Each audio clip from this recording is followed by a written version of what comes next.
Hey guys, welcome back to my new vlog. So I hope you all are fine, हैन. So अरु कुराहरु केही भन्नुभन्दा अगाडि म तपाईहरुलाई विश गर्छु ह्यापी दशैं भनेर. सो देश तथा विदेशमा बस्नु भएका सम्पूर्ण नेपाली जनताहरुलाई मेरो तर्फबाट ह्यापी दशैं. अनि राम्रोसँग खुलेर दशैं मनाउनु होला मस्त पाराले हैन. सो अब तपाईहरुलाई म भन्छु मेरो भ्लग किन आएन भनेर. अनि म यति पछि किन आए भ्लग लिएर भनेर. अनि बीचमा चाहिँ भाइले भ्लग हालेको थियो पहाड गएको हैन. तपाईहरुले सायद त्यो भ्लग हेर्नुभएको होला, हेर्नुभएको छैन भने पनि हेर्नु होला. अनि दोस्रो कुरा चाहिँ गेममा मैले भ्लग किन बनाएन, मेरो भाइले किन बनायो भनेर सोच्दै हुनुहुन्थ्यो होला हैन. किनकि गेममा चाहिँ म थिएँ भलन्टियर. अनि भलन्टियरहरूले चाहिँ त्यसरी मोबाइल समातेर भ्लग बनाउनु जस्तो हुँदैन, किनभने वहाँ थुप्रै जिम्मेदारीहरू हुन्छ हाम्रो हैन. सो त्यही भएर चाहिँ मैले बनाएन. अनि मेरो भाइले बनाएको थियो, तपाईहरुलाई मन परेको थियो मलाई थाहा छ हैन. त्यही नि तपाईहरुले मलाई मिस गर्दै हुनुहुन्थ्यो भन्ने जस्तो लागेर म आइसके दशैंको भ्लग लिएर. सो अब चाहिँ म यहाँ सबै प्रक्रियाहरू देखाउँछु. पोहोर सालको भन्दा अहिलेको दशैं अलि रमाइलो होला जस्तो मलाई लागिरहेको छ, किनभने अहिले चाहिँ अङ्कल ड्याडीहरू सबै आउनु भएको छ. अनि अर्को कुरा चाहिँ बिहानदेखि पानी परेर यहाँ भर्खर हाम्रो यहाँ पानी रोकेको छ हैन. सो पानीले पनि ल तिमीहरू दशैं मनाऊ भनिसक्यो हैन. सो अब चाहिँ हामी रेडी हुन्छौँ. अनि म तपाईलाई रेडी सेडी भएर अनि सबै कुराहरू देखाउँछु. अनि त्यति दिनसम्म वेट गर्नु होला. गाइस म चाहिँ रेडी भइसकेँ. अनि अब चाहिँ म गइरहेको छु टिका थाप्नको लागि हजुरमाको घर. किनभने पोहोर साल चाहिँ हाम्रो घरमा हजुरबा हुनुहुन्थ्यो. सो त्यही भएर चाहिँ हाम्रै घरमा दशैं बनाएको थियौँ. अब चाहिँ सबभन्दा घरको ठुलो व्यक्ति चाहिँ हजुरबा हुनुहुन्छ कान्छोवाला. सो हामी चाहिँ त्यहाँ गएर दशैं बनाउँछौँ. So let's go there. म पुगिसकेँ. मेरो अङ्कल अनि मेरो फुपू गाइज रेडी भएर बसिसक्नु भएको छ. फुपूले त टिका पनि थापिसक्नु भयो रहेछ. सो अब चाहिँ हामी जाउँ भित्र. अनि आई थिङ्क यहाँ चाहिँ हुँदैछ कार्यक्रम. आन्टी चाहिँ मामा घर जाने अरे, छिटो टिका थापेर मामा घर जाने हो. ए रहा नहीं जाता, तड़प ही ऐसी है ना. ओके वो हजुरमा भाइ अनि ड्याडी पनि आइसक्नु भयो. ए चिली चा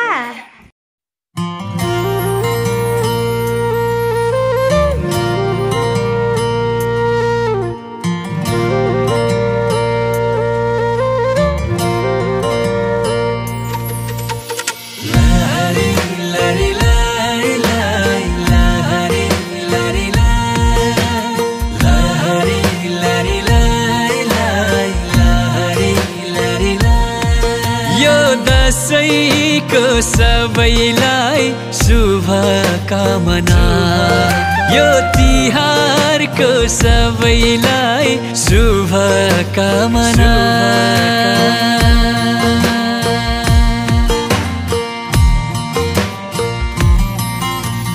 रात टिका जमरा निधारैमा टलकै बडा जनको आशीर्वाद. चाहिँ आफ्नो घरमा टिका थापिसकेर पल्लो घर गइरहेछौँ ठुलो हजुरमाको घर. हामी 3 जना मात्रै छ गाइस. अनि सान्दिजु आउँदै हुनुहुन्छ पछाडि. त्यो घर हामी जाने. So let's go there.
सकिसक्यौँ।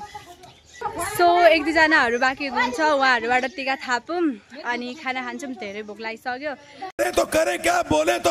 मामा घर जानेहरू पनि रेडी भइसक्यो।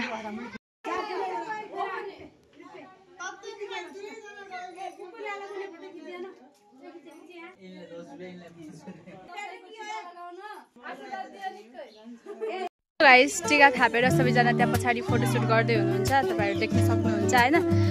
सो अब चाहिँ हामी चाहिँ के गर्ने अब खाना खाने हामी चाहिँ, किनभने मामा घर जाने मान्छेहरू मामा घर गइसक्यो अनि हामी घरमै छौँ। फेरि केही एक्टिभिटिजहरू भयो भने तपाईँलाई देखाउँछु होइन। सो तपाईँहरू भ्लग लास्टसम्म हेर्नु होला। अहिले चाहिँ म एकछिनपछि सुट गर्छु ल, खानासाना खाएर, नत्र भने कि अगाडि भयो भने त्यो पनि देखाउँछु। त्यति दिनसम्म तपाईँहरू पनि राम्रोसँग दसैँ बनाउनु होला। अनि के छ भनेपछि दसैँमा भएको रमाइलोहरूलाई यस्तो कमेन्ट गर्नु होला के कस्तो भयो भनेर होइन।